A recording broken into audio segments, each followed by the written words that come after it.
Hello students, कल हमने determiners में little, a little, the little, few, a few और दी फ्यू का यूज पढ़ा और इसके अलावा हमने सम और एनी का यूज पढ़ा।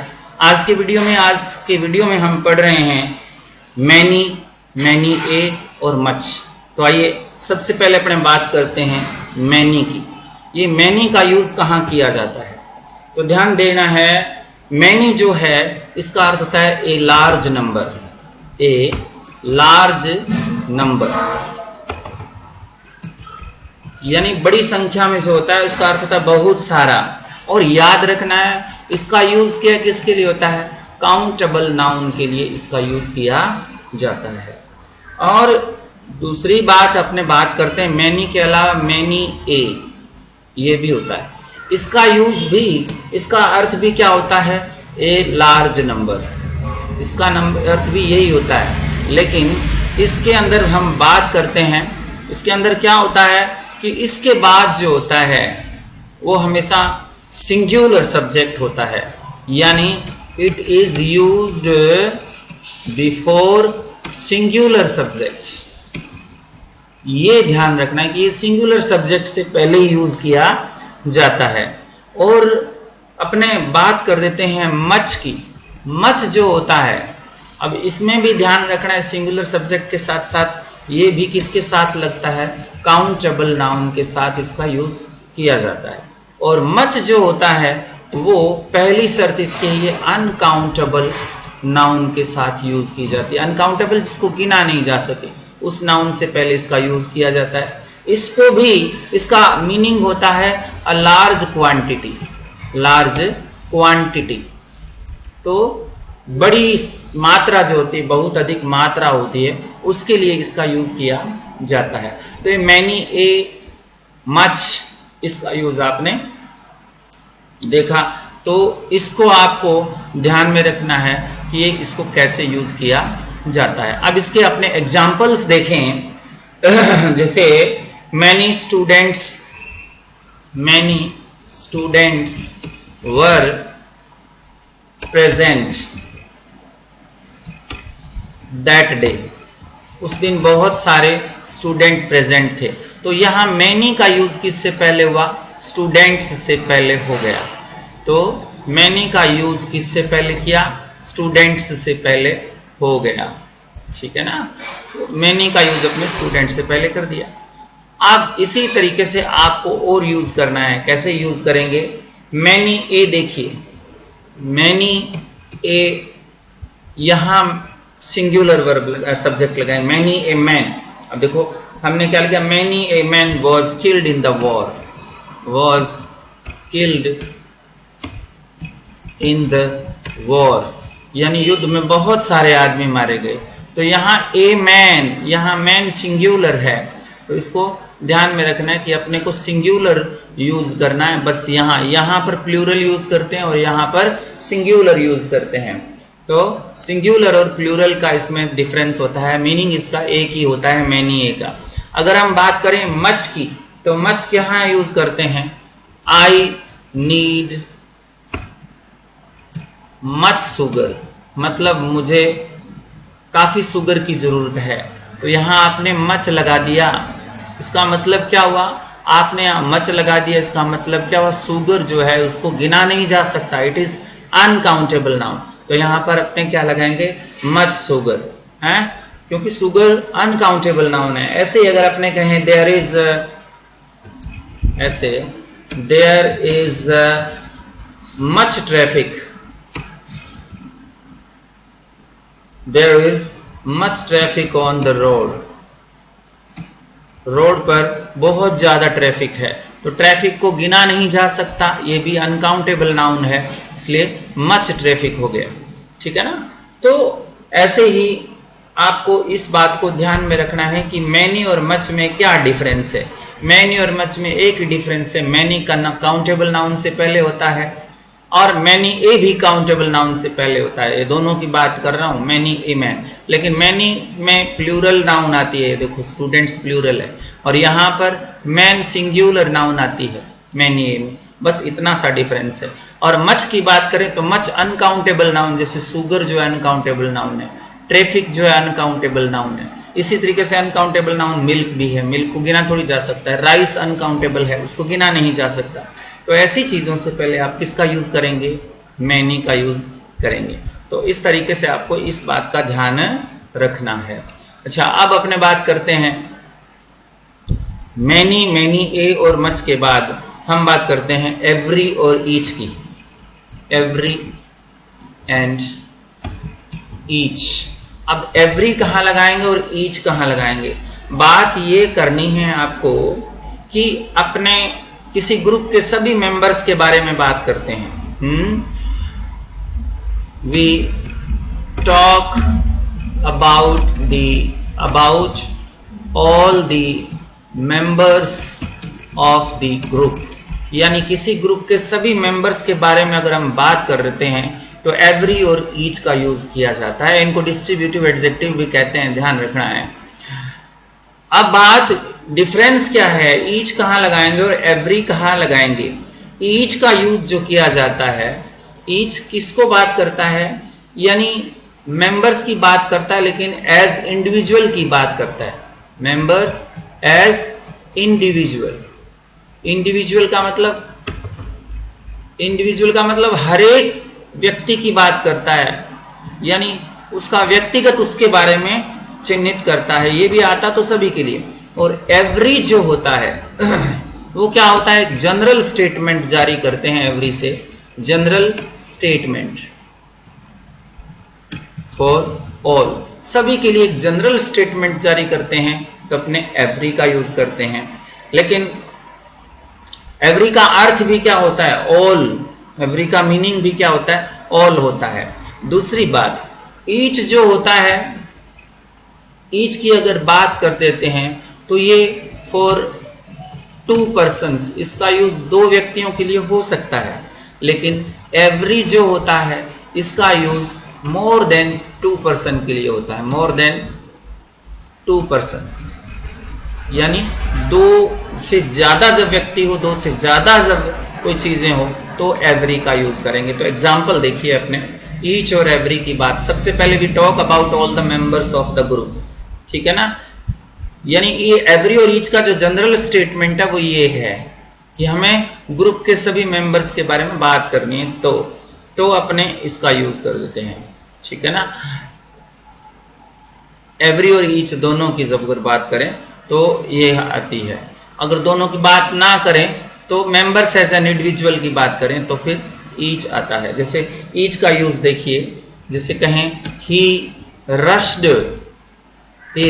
To meet.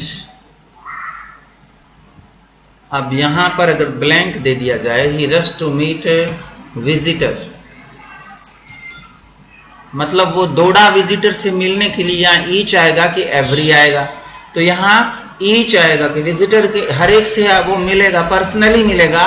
तो यहाँ पर जो आंसर आएगा वो क्या आएगा? ईच आएगा। ओके, नेक्स्ट देखिए, ब्लैंक लिख दीजिए। और car has a number plate, यानी प्रत्येक कार की एक नंबर प्लेट होती है। तो यहाँ किसकी बात कर रहा है? वो हर एक कार की इंडिविजुअली बात कर रहा है। तो यहां पर भी अपने क्या लगाएंगे? Each car has a number plate.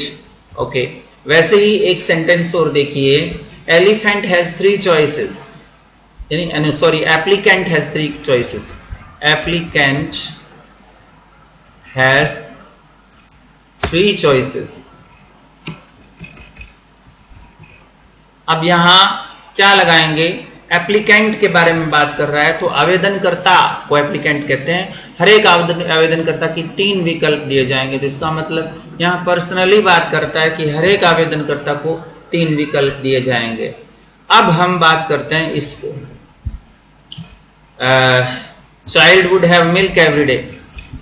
Child would have milk, यहां डे लगा दें। अब यहां देखिए कि बच्चा, प्रत्येक बच्चा जो रोजाना प्रत्येक बच्चे को दूध मिलेगा। यहाँ प्रत्येक बच्चे का मतलब क्या है? सभी बच्चों की बात हो रही है। तो यहाँ किसकी बात करेंगे? यहाँ दोनों ब्लैंक जो है इसमें एवरी का यूज होगा।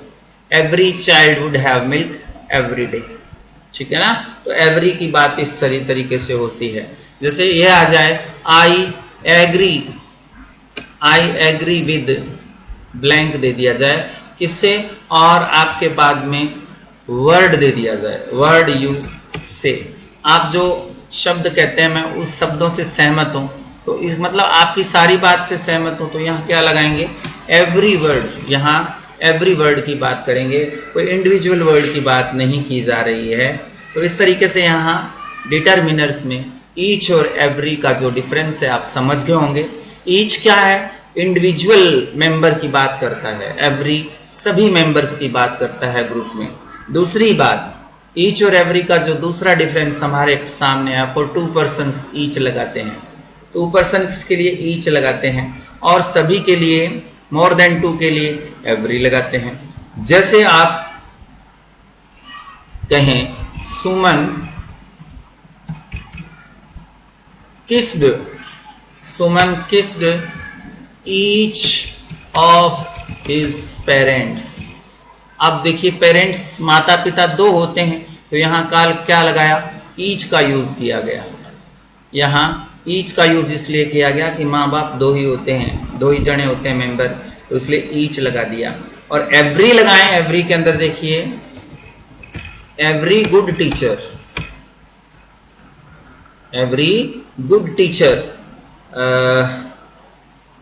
स्टडीज हिज स्टूडेंट के subject carefully, studies his subject carefully. अब हर गुड टीचर का मतलब यहाँ सारे जितने भी गुड टीचर्स हैं वो सब्जेक्ट को अच्छी तरीके से पढ़ते हैं। तो यहाँ एवरी गुड टीचर, यहाँ सभी टीचर्स की बात हो रही है, यहाँ 2 की बात हो रही है, तो 2 के लिए ईच और 2 से ज्यादा के लिए एवरी लगाते हैं। तो ये हमारा ईच और एवरी का यूज जो था वो कंप्लीट हुआ। आपने डिफरेंस पढ़ा, इसके अंदर क्या मेन डिफरेंस है वो आपको ध्यान रखना है। ओके, आप इस बात को समझ गए होंगे। अब अपने अगली बात करते हैं, ईच और एवरी के बाद में ईदर और नीदर की बात करते हैं। Either and neither, either and neither की अगर हम बात करें, ईदर कहां लगाएंगे, ईदर के 2 अर्थ होते हैं, ईदर के 2 अर्थ होते हैं। इसका पहला मीनिंग होता है बोथ, दोनों, और इसका दूसरा मीनिंग होता है वन ऑफ द 2, दोनों में से एक। ये ईदर के मीनिंग होते हैं।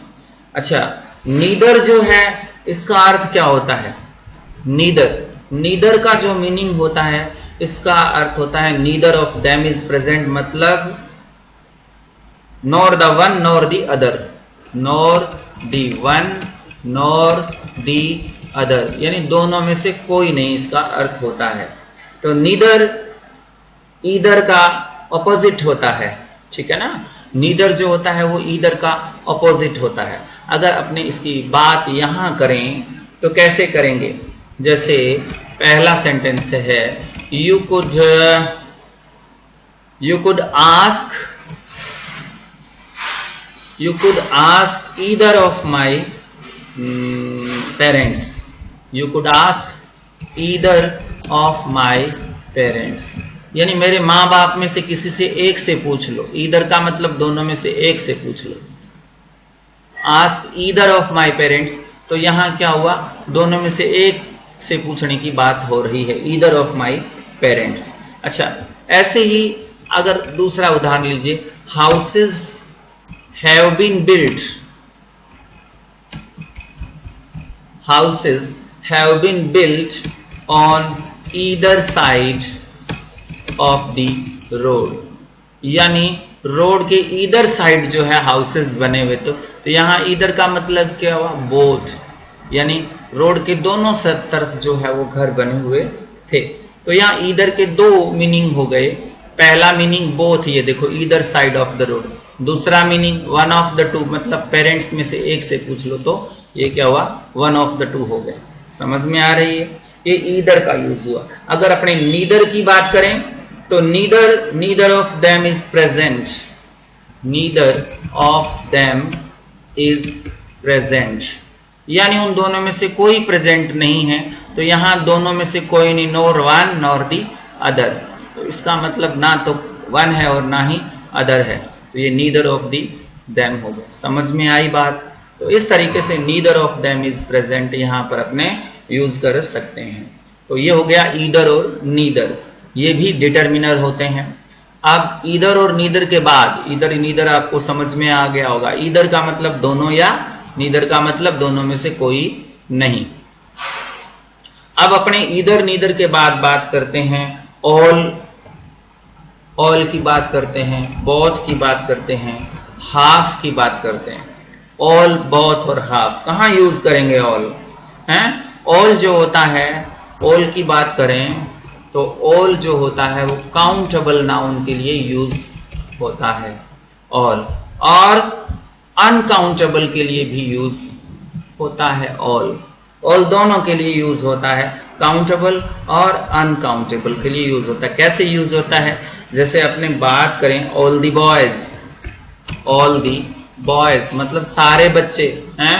ऐसे ही ऑल दी राइस मतलब सारे चावल हैं। ऑल दी स्टूडेंट्स मतलब सारे छात्र। ऐसे ही ऑल दी मिल्क मतलब सारा दूध। तो ये ऑल का यूज हुआ, ठीक है ना? इस तरीके से अपने ऑल का यूज कर सकते हैं। लेकिन हम बात करें अगर बोथ की, बोथ की बात करें तो बोथ जो होता है वो काउंटेबल नाउन के लिए यूज किया जाता है, यानी इसमें अनकाउंटेबल नाउन का यूज नहीं होता।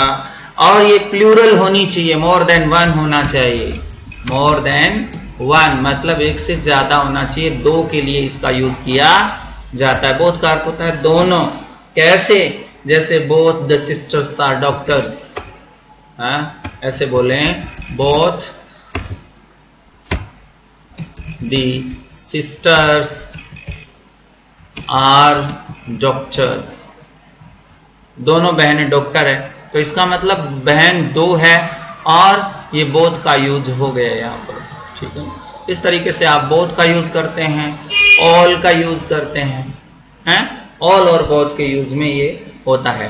अब अगर अपने बात करें हाफ की, अगर हम बात करें हाफ की, तो हाफ कहाँ यूज होता है? हाफ की बात करूं तो ये सिंगुलर और प्लूरल काउंटेबल नाउन, चाहे सिंगुलर है चाहे प्लूरल है, कोई भी नाउन हो काउंटेबल होनी चाहिए और अनकाउंटेबल भी हो सकती है।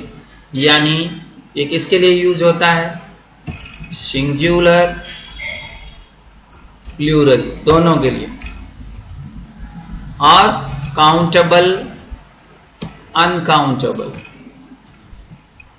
दोनों के लिए यूज होता है। सिंगुलर प्लूरल दोनों आ जाए नाउन, चाहे काउंटेबल हो चाहे अनकाउंटेबल हो, उसके लिए भी हाफ का यूज करते हैं। कैसे यूज करते हैं? जैसे I want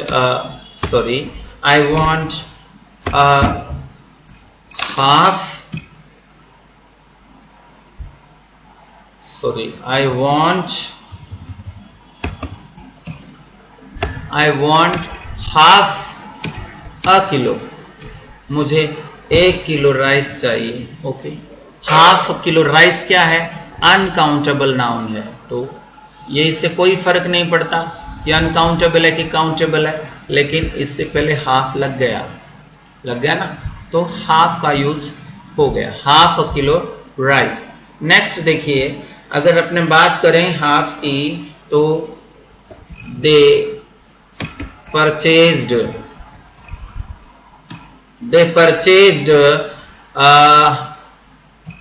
half the books। अब ये हाफ जो है बुक्स से पहले लग गया। बुक्स क्या है? नाउन है, और कौन सी नाउन है? अनकाउंटेबल नहीं है, ये काउंटेबल नाउन है ना। बुक्स जो है काउंटेबल नाउन है, फिर भी हाफ मतलब जितनी बुक्स पुस्तकें सी थी उनमें से हाफ चाहिए, हाफ उसने खरीद ली। तो इसके तरीके से काउंटेबल और अनकाउंटेबल से पहले, सिंगुलर और प्लूरल से पहले, जैसे ही एट वो खा गया half the buttress, half the buttress या हाफ किलो बटर्स। बटर का मतलब होता है मक्खन, तो हाफ द बटर्स का मतलब आधा बटर खा गया, तो हाफ द बटर्स मतलब आधा मक्खन वो खा गया। तो बटर से पहले क्या गया, हाफ का यूज आ गया। समझ में आई बात? तो इस तरीके से देखिए, ये half a kilo half pre determiner के रूप में यूज होता है, और यहाँ ए जो है वो सेंट्रल डिटर्मिनर के रूप में यूज हो रहा है। हाफ द बुक्स में हाफ प्री डिटर्मिनर के रूप में यूज हो रहा है, डी सेंट्रल डिटर्मिनर के रूप में यूज हो सकता है। तो इस तरीके से हम इन डिटर्मिनर्स का यूज करते हैं। ओके, आज की वीडियो में बस इतना ही। आपके ये डिटर्मिनर्स जो हैं वो पूरे हो चुके हैं, इनको आप ध्यान से देखिए, इसकी एक्सरसाइज कीजिए। नहीं आता है तो आप कमेंट बॉक्स में लिखिए। Thank you very much.